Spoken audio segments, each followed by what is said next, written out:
Hello everyone, कैसे हैं आप सभी लोग। मेरा नाम है मयंक यादव। मैं लाया हूं आपके लिए एक नई वीडियो। इसमें हम देखेंगे कि आरसी प्लेन के इलेक्ट्रॉनिक कंपोनेंट्स को कैसे चूज किया जाए।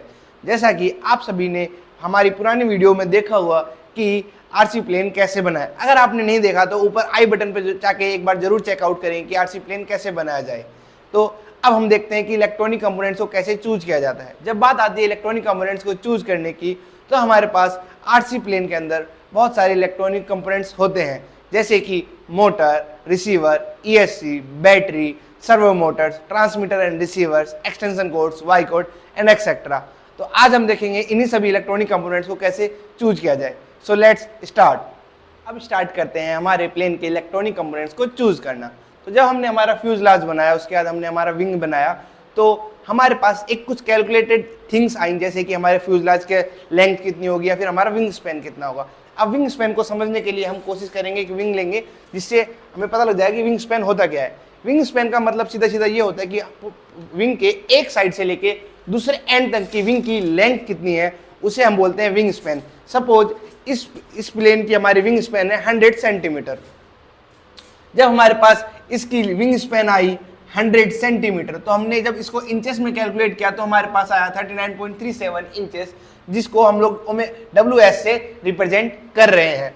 अब जब हमारे पास विंग आ गया है, विंग की लेंथ आ गई है, विंग स्पैन आ गया है, तो हम उससे पता लगा सकते हैं कि हमारे मोटर की आरपीएम कितनी होगी, जिससे हम पता लगा पाएंगे कि हमारे मोटर की केवी कितनी आएगी। So let's start. सबसे पहले हमारे पास एक आरपीएम का फॉर्मूला है। आरपीएम के फॉर्मूले के अंदर हम लोग क्या करना है, सिंपल सा, कि जो हमारा आरपीएम का फॉर्मूला है उसमें हमें विंग स्पैन की वैल्यू को पुट करना है।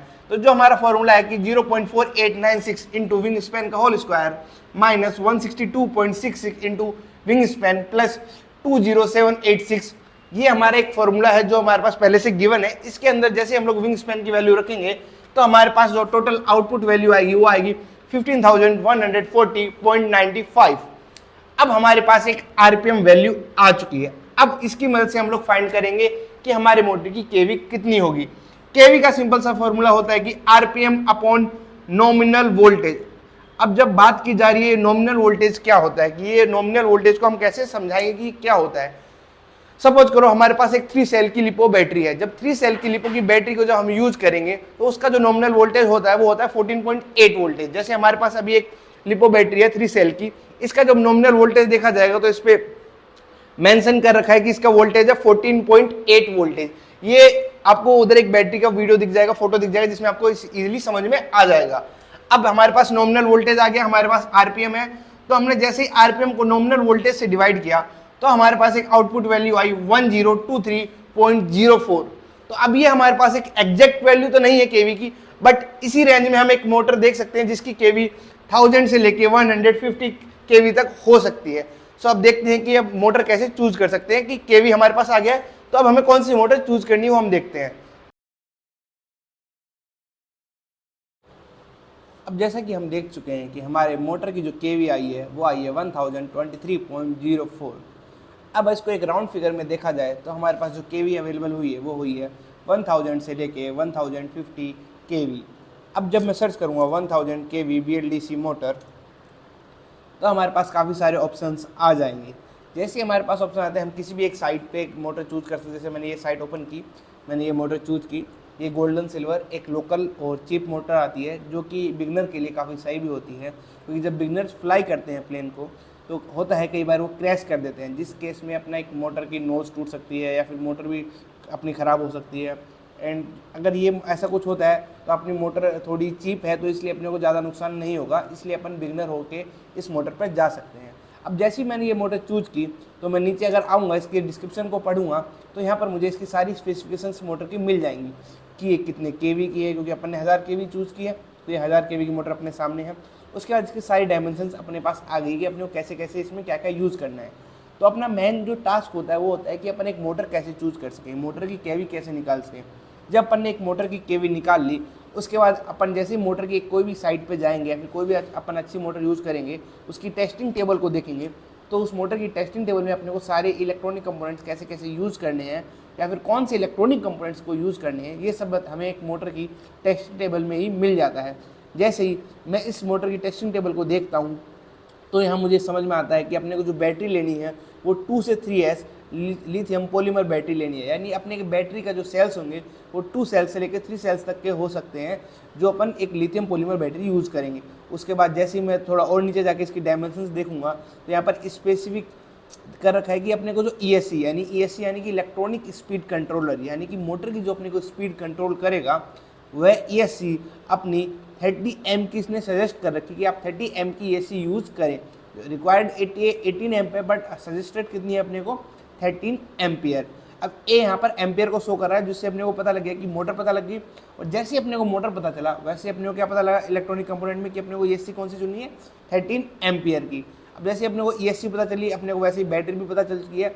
अब मोटर के ऊपर प्रोपेलर कौन सा लगेगा वो भी अपन यहाँ से टेबल से ही देख सकते हैं। यहाँ पर अपन को शो कर रखा है कि हर टेबल के साथ हर प्रोपेलर का अलग अलग ग्राम्स के थ्रस्ट आ रही है। जैसे अपन 10 × 45 प्रोपेलर यूज़ करेंगे तो अपने पास आएगी 800 ग्राम की थ्रस्ट, यानी 10 × 45 क्या है, 10 इसकी लेंथ है एंड 45 इसकी पिच है।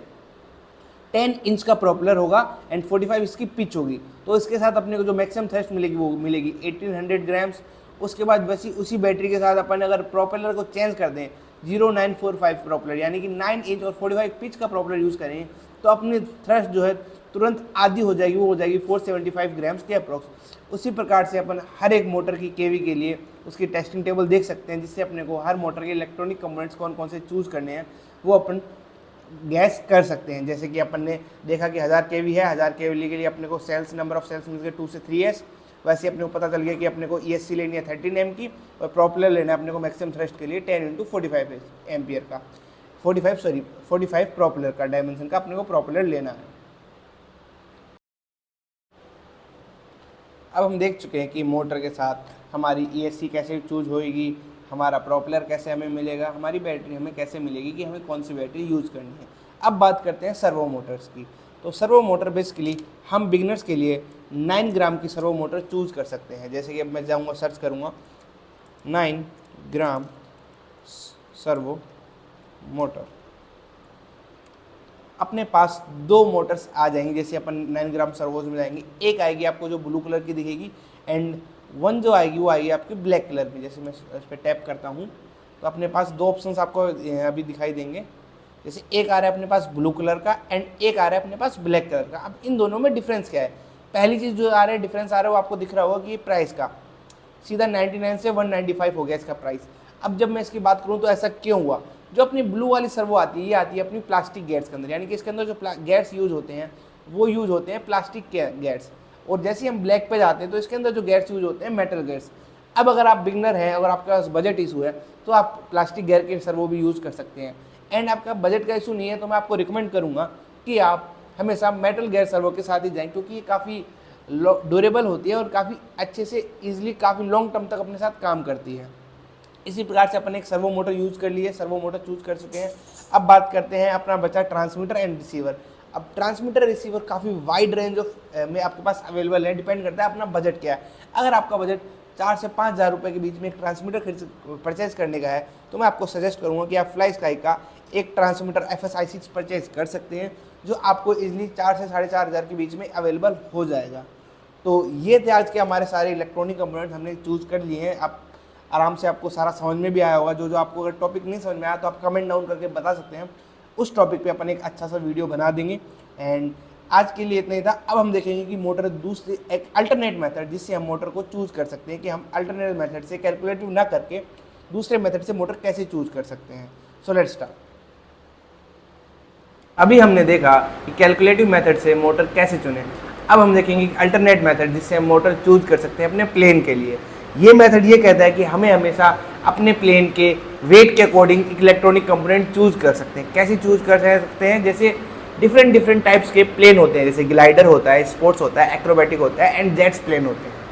अब जब ग्लाइडर की बात की जाए तो इसमें हम डिफाइन करते हैं थ्रस्ट टू वेट रेशियो, कि ये थ्रस्ट टू वेट रेशियो से अपन प्लेन के लिए मोटर कैसे चुन सकते हैं। जैसे कि अगर हमारा प्लेन का वजन है, सपोज करिए हमारे प्लेन का वजन है 200 ग्राम, तो हमें एक ऐसी मोटर चाहिए जो हमारे प्लेन को अप्रोक्स 300 ग्राम का थ्रस्ट दे सके, जो सिर्फ ग्लाइडर्स एंड ट्रेनर के लिए परफेक्ट रहते हैं। उसी प्रकार हर एक के लिए अलग अलग थ्रस्ट टू वेट रेशियो होता है, जो मैं यहाँ पर आपको मेंशन कर दूंगा।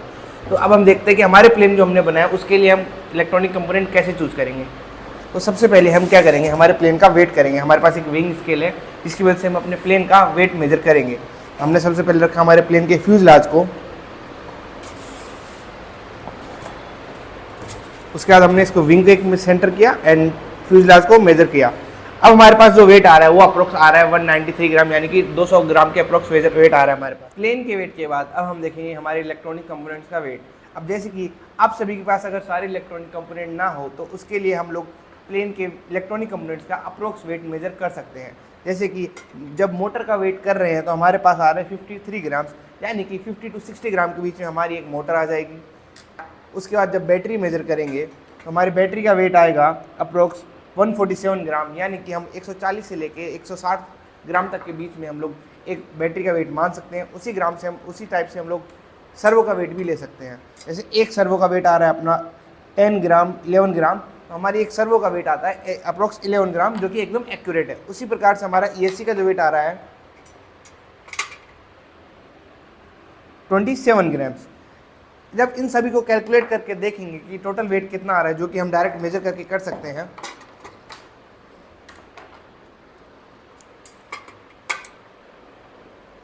हमने यहाँ पर पहले ही 2 सर्वो और एक्स्ट्रा रख दिए ताकि हम लोग प्लेन में जो लगने वाली टोटल सर्वो हो जाए उसका वेट हम अप्रोक्स काउंट कर सकें। आप भी 1/4 सर्वो का वेट मल्टीप्लाई कर सकते हैं, जिसके लिए आपके पास टोटल वेट आ जाएगा।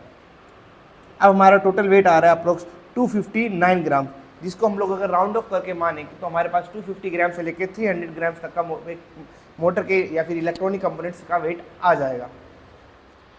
अभी हमने देखा कि हमारी प्लेन की बॉडी का वेट आया है अप्रोक्स 172 ग्राम्स एंड हमारे सारे इलेक्ट्रॉनिक कंपोनेंट्स का वेट आया है 259 ग्राम, जिसको ऐड ऑन किया जाए तो हमारा टोटल वेट है 431 ग्राम्स।